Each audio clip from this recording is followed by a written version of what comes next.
there one night, kicked out the very next morning.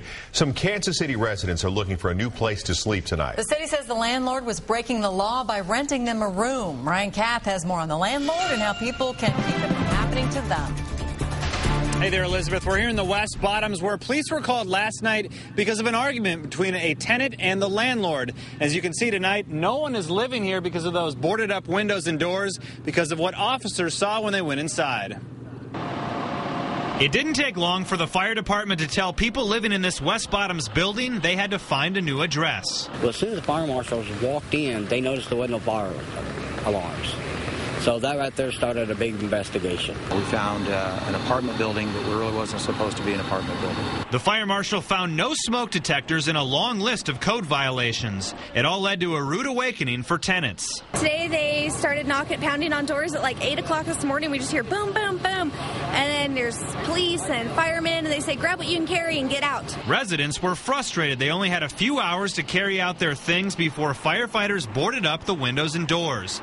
Police arrested the landlord, 54-year-old Dana Raleigh. City officials say the warehouse wasn't even zoned for residential use. So none of the proper channels in this case were followed? Doesn't appear so, no. The director of Neighborhood and Community Services said it only takes a phone call to the 311 Action Center to find out if the apartment you're about to rent is in a legal building. The landlord was also not registered in the city database, another red flag. Do some checking on that to make sure that it was legally constructed.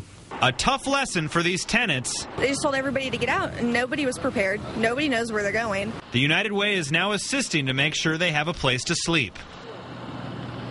Here's what we know about the landlord, Dana Raleigh. He's owned this building for more than a year, but has yet to pay the county any taxes on it. He doesn't appear, however, to own any other properties in Jackson County.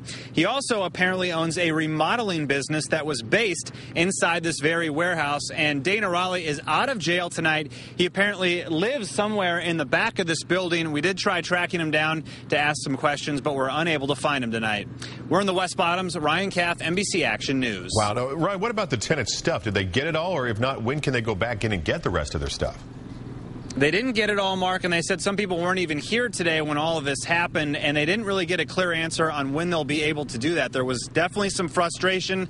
The fire marshal said they'll eventually be able to get back into the building to get all their belongings, but at this point, still no date in mind.